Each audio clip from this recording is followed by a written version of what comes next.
नमस्कार, मी विजय बारसकर आणि आपण पाहता नॅशनल एकता रिपब्लिकन न्यूज. माळी समाज बहुउद्देशीय संस्था यवतमाळद्वारा संत सावता माळी पुण्यतिथीनिमित्त व विद्यार्थ्यांचा सत्कार सोहळा झाले 23 मार्चला. सर, मी नेपाळ विश्वविद्यालयाचा आहे. मला अतिशय आनंद नाही, मला गर्व स्वतःवर मला माज वाटतो.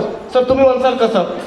जगामध्ये रशिया असेल, कॅलिफोर्निया असेल, अमेरिका असेल, 93 देशातले लोक त्या ठिकाणी, आणि भारतातला एकच इचुकाटा मी त्या ठिकाणी होतो. आणि माझं वय 26-27 कांबळे सर. आणि जेव्हा मला एक आजी मिळाली, शी वॉज एज ऑफ 92 गोईंग, तेव्हा त्या आजीला मला प्रश्न विचारला की वन सांगेन congratulation, where is your parents, तुला अभिनंदन, तुझे आई वडील कुठे आहे? म्हटलं for what, anything special, any God gift for my parents? तर ते मला काय बोलतात की तुझ्यासाठी अभिनंदन नाही, तुझ्या आई वडिलांनी जो PhD केली त्यांच्या अभिनंदनासाठी. मला त्या आजीबाईला विनंती करून सांगावं लागलं की माझ्या पॅरेंट्सची PhD झालेली नाही, माझी PhD झालेली आहे. म्हणजे मला तिथे एका ठिकाणी वाटलं की जरी आपण फॉरेनमध्ये गेलो तरी आपली जी गुणवत्ता आहे, आपली जी विचाराची प्रगल्भता आहे, ते आपण फक्त 3च ठिकाणी जाऊ शकतो. एक म्हणजे ॲक्शन, दुसरं म्हणजे व्हिजन, आणि तिसरं म्हणजे मिशन. मला माझी PhD मी डेडिकेट करताना मला अतिशय आनंद वाटतो श्रीकांत दादा की पहिला भारतीय आणि जगातला सर्वात कमी वयाचा तरुण ज्यानं वयाच्या 28व्या वर्षी PhD केलं नाही तर 27व्या वर्षी जर PhD केला असं एखादा मायकाला दाखवा. आणि विषय काही साधा नव्हता, विषय टफ होता, जो army, navy, air force, CSF, ITBP, BSF ला विचारतात. छत्रपती शिवाजी महाराजांचे मराठी लष्करी इतिहास, defence strategy study of Chhatrapati Shivaji Maharaj. माहीतच नाही आम्हाला विजित होता. वेपन्स, ॲम्युनिशन, राशन, इक्विपमेंट, प्रतीक काय, 365 किल्ले कुठे आहे, मग प्रतापगड काय, गुलाबगड काय, मंजिरा माहीतच नाही. मग आम्ही त्याच्यामध्ये दाखले टाकले की महात्मा ज्योतिराव फुलेंचे वैचारिक वारसदार, शिवाजी महाराजांचे वैचारिक वारसदार हे महात्मा फुले होते. मग महात्मा फुलेंचं नाळं काय? कारण शिवाजी महाराज तर 3 एप्रिल 1860ला निघून गेले, पण 1890ला गेल्यानंतर आम्हाला महात्मा फुलेंनी शिवाजी महाराज दाखवले. जगातली पहिला पोवाडा 19 फेब्रुवारी 1659ला जगातील आणि जीवनातील सर्वात पहिले ज्यांनी माणसाने शिवजयंती केली तो माझा बाप होता, जोरदार टाळ्या, ते क्रांतीसूर्य आज आम्हाला समजले. आणि म्हणून बरेच वेळा श्रीकांत दादा आमच्याकडे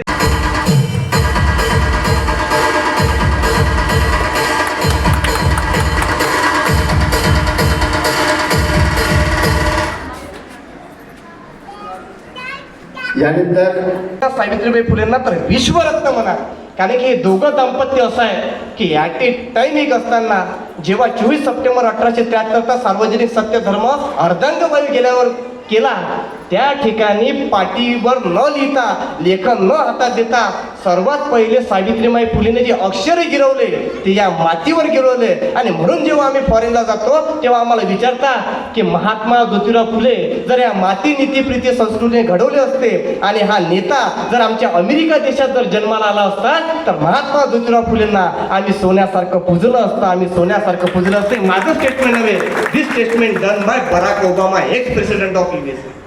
म्हणजे दुसऱ्या देशातल्या लोकांना महात्मा ज्योतिराव फुले, फुलेशाह आंबेडकर कळले, पण आमच्या विद्यार्थ्यांना आमचा का कळत नाही? विशेषतः मी माळी समाजाला नाही म्हणत आहे, मी सर्व 18 पगड जाती 12 बोलून देतात. हे कारण की शोकांतिक आहे की आम्हाला समजतच नाही की आमच्या महापुरुषांबद्दल द्यायचं काय. जाताना फक्त 5 मिनिट घेतो, 5 सेकंद 30, नागरिक असतात 300 सेकंद.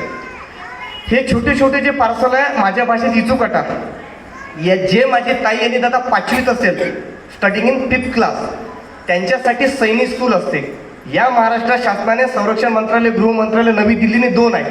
एक सैनिकी स्कूल सातारामध्ये आहे आणि दुसरी आता नुकतीच चंद्रपूर बल्लारशामध्ये झाली. जे ताई आणि दादा 5वीची स्टडिंग करत आहे, 5वी, 6वी, 7वीला कंटिन्यू 3 वर्ष तुम्ही एक्झाम देऊ शकता. ज्या दादाची 7वीची एक्झाम नाही दिली त्याला 8वीमध्ये परत मिलिटरी स्कूल देऊ शकता. 9वीमध्ये नाही झाले तर APS, आर्मी पब्लिक स्कूल, ते सुद्धा देऊ शकता. नाही 9वीमध्ये झाले ते KV केंद्रीय विद्यालय हे देऊ शकता. कोणाचा 5वी, 6वी, 7वी, 8वी, 9वीत न झालं तर आफ्टर 10th. जर आमची ताई आणि दादा आतापर्यंत मुलींना संधी नव्हती, actually I was the topper. आता 10वीत जे मुलगी शिकत आहे किंवा जो मुलगा शिकत आहे, जेव्हा तुमची एप्रिलची एक्झाम जातात, जानेवारी आणि फेब्रुवारीमध्ये तुमची अप्लिकेशन निघतात for the SPI. Do you know about that SPI? What is the meaning and definition of the SPI?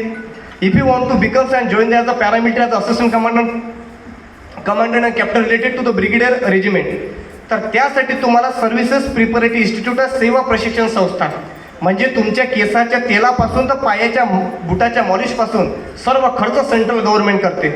10वी झाल्यानंतर आमची ताई आणि दादाला फक्त 55% पाहिजे. जे एक्झाम घेतात ते तुमच्या 10वीच्या याच्यावर घेतात, तुमचे मॅथमॅटिक्स, तुमचं अल्जेब्रा, जॉमेट्री आणि जास्तीत जास्त जनरल नॉलेज. या 200 मार्क्सच्या पेपरमध्ये झाल्यानंतर तुमचा छोटासा इंटरव्ह्यू असतो, पण इंटरव्ह्यू म्हणत नाही सर. बरेच बैताळ लोक आहेत की जे MPSC UPSC देते, मी या शब्द याच्यासाठी वापरतात की वापरायला लागते. म्हणजे आम्हाला विचारतात की इंटरव्ह्यू झाला का तुझा.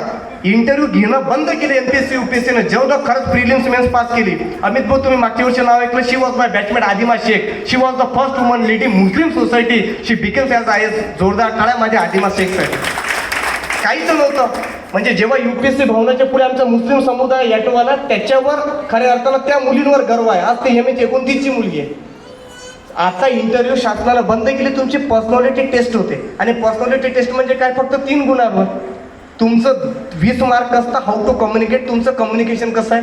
20 मार्क असतं तुमचं बॉडी लँग्वेज कसं आहे. आणि 60 मार्क्स असतं की तुम्ही आतापर्यंत जेवढे काही केले, NCC, NSS, scout guide, sport, national award, state, what ever any achievement, त्याच्यावर. याच्यावरती तुमचं काहीच नाही. त्याच्यामुळे पर्सनॅलिटी टेस्ट आहे. ते झाल्यानंतर जर आपला पोरगा किंवा पोरगी 11वी आणि 12वीमध्ये जर रिकमेंडेड झालं, तर घरून तुम्हाला पेस्टोडंट सुद्धा आणा लागत नाही, ब्रश सुद्धा आणा लागत नाही. तुम्हाला स्टायपेंड सुद्धा सेंट्रल गव्हर्नमेंट देते.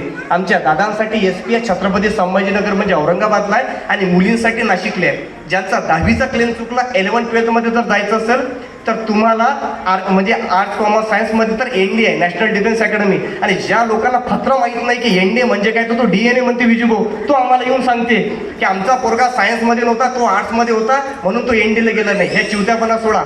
I have clear my prelims, mains, physical, medical documentation recommended to the ND. माझे बरेचसे विद्यार्थी कॅडेट्स आहे. आता 2 दिवसा अगोदर सांगतो. म्हणून वास्तविकता काय आहे हे आपण समजून घेतली पाहिजे की तिथं आर्ट्स, कॉमर्स आहे, कुठल्याही स्ट्रीमचा विद्यार्थी चालतो, पण त्यांनी जे सब्जेक्ट घेतात, military information, military history, defence studies, war technology आणि मिलिटरी इंग्लिश, त्यांचे एक्झाम क्लिअर करा. त्याच्यानंतर तुम्हाला NDला रिकमेंडेड होता येते. जर NDला रिकमेंडेड नाही झालं तरी माझ्या ताईला आणि दादाला 10+2 ज्याला टेक्निकल एंट्री स्कीम आहे त्याच्यात सुद्धा तुम्हाला जायचं येतं. हे आमच्या ताईला वाटते की डॉक्टर बनावं, तर मी विनंती करेल की ताई तू FMC मध्ये जा, तिथून डॉक्टर बन. आर्म फोर्सेस मेडिकल कॉलेज, त्यामध्ये 3-4 ब्रांचेस आहे, BMH, BHMS, MBBS. तुम्हाला आर्मीमध्ये 3 स्टार लावल्या जातं, ट्रेनिंग प्लस एज्युकेशन. आणि जेव्हा तुमचं MBBS होते तेव्हा ॲज अ कॅप्टन म्हणजे ग्रामीणचा DSP, शहराचा ACP, येणाऱ्या 2 वर्षात तुम्ही इथला SP अमित भाऊ म्हणून रिकमेंडेड होणार. It's not a joke. जर एखाद्या दादाला वाटलं असेल मला इंजिनिअरिंग करायचे पण मी आर्मीतून करतो, you can try for CMA, college of military engineering, Khadki, Poona. 1ही रुपये माय बापाला मागा लागत नाही. युनिफॉर्म फुकटात भेटते, वेपन्स हाताळायला फुकटात मिळते, ट्रेनिंग सर्व मिळते. एवढंच नाही, जेव्हा तुमची डिग्री पासआउट होता from Jawaharlal Nehru university, Guinness book of world रेकॉर्डमध्ये नाव मिळवणारे भारतीय अमरावतीचे वैभव निमकर यांची ख्याती आहे. विद्यार्थ्यांना मार्गदर्शन करताना उपस्थित असलेले सर्व मान्यवर व स्त्री व पुरुष व भाषे मित्रमैत्रिणी, खूप सुंदर संदेश त्या सरांनी दिलेला आहे. मला त्यांचं नाव नाही माहिती, पण नेहमी मी त्यांच्या व्हिडिओ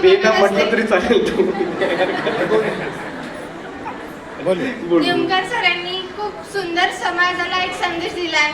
युवक कसा असावा हे त्यांच्याकडून शिकावे. खूप सुंदर तुम्ही भाषण दिले आणि मला करिअर बद्दल थोडीशी हेल्प लागली, तर कधी मिळू शकेल का? नक्की. आदरणीय कांबळे सर, आदरणीय बेले सर, आदरणीय श्रीकांत सर, आम्ही भाऊ म्हणून तुमचे मित्र म्हणून आम्ही कायम सोबत आहे. तू हक्कानं सांग 24/7 this is our promise to you. Thank you so much. एवढे बोलून माझे शब्द थांबले. थँक्यू.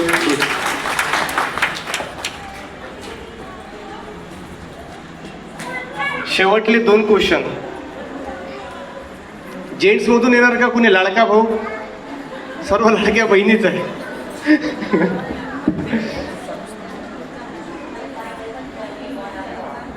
लाडक्या भावानं मला प्रश्न विचारले. मला म्हणजे आदरणीय बेले सर आहे, आदरणीय कांबळे सर आहे, आदरणीय श्रीकांत दादा आहे, हे आपापल्या क्षेत्रातील दिग्गज आहे. It's not a joke. शाळा, कॉलेज, महाविद्यालयाला प्राध्यापक, लेक्चर की होणे किंवा ॲडव्होकेट होणे गंमत नाही आहे. जेव्हा आपण त्यांच्या ऑफिसला जातो, जेव्हा त्यांच्या कार्यक्षेत्रामध्ये जातो, ते अतिशय उत्तम आणि प्रतिभावंत आहे. त्याच्यामुळे एकदा टाळ्यांच्या गजर त्यांच्या कर्तृत्वासाठी झाला पाहिजे. येस. नेक्स्ट.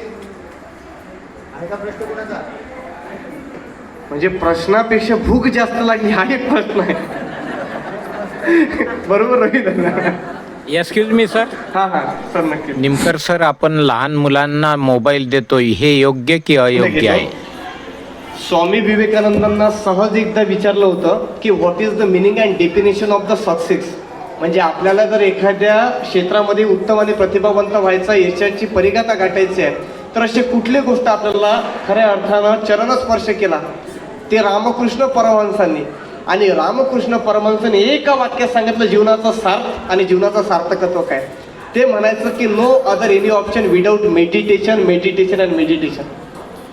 जर तुमची मुलं ध्यान आणि मेडिटेशन जर करत असेल तर मला असं वाटते की तुमच्या जीवनातले ॲक्शन, व्हिजन आणि प्लॅन या तारखेला इथंच खऱ्या अर्थानं सार्थकत्व झालं. आदरणीय अध्यक्ष महोदयाने खूप सुंदर सांगितलं संत सावतामाळ्या. जर तुम्ही मेडिटेशन करत असाल तर आता मेडिकल फील्डचे नाही आहे, पण मेडिकल स्टुडंट एक असल्यामुळे तुम्हाला वास्तविकता तुम्हाला सांगतो की जेव्हा मूलाधार, स्वादिष्टान, नाभी, अनहत, विशुद्धी, आज्ञा, सहस्त्रार याच्याही वरती अर्धबिंदू, पूर्णबिंदू, वलय आणि ब्रह्मारंध्राला तुम्ही छेदता, त्या ठिकाणी तुमची इडा नाडी आणि पिंगळा नाडी जेव्हा एकरूपता येते तेव्हा मुलांच्या द्विगंधामध्ये आपल्याला मेडिटेशन कार्यान्वित होतं. आणि जेव्हा जसा तुम्ही वैचारिक वसा आणि वारसा करता, तुम्हाला विद्यार्थ्यांना सांगावं लागत नाही की तू मोबाईल पाय नको पो. त्याच्या ससद विवेक बुद्धीला जी योग्य आणि अयोग्य आहे ही जी भावना आहे कलुषित प्रकारची आणि चांगल्या वाईट प्रकारची, ती भावना मेडिटेशन जर केली तर 100% येतो. आणि येणारा दिवस हा अतिशय आनंदाचा, अभिमानाचा आणि समाधानाचा असेल. त्याच्यामुळे please follow the meditation. Thank you sir. Thank you. National Ekta Republican news तर्फे तुमचे सहर्ष धन्यवाद सर, धन्यवाद. या शेवटला एक क्वेश्चन, कारण की तुमच्यापेक्षा पाहुण्यांना सुद्धा आता स्नेहभोजनाची आवड लागलेली आहे त्याच्यामुळे. या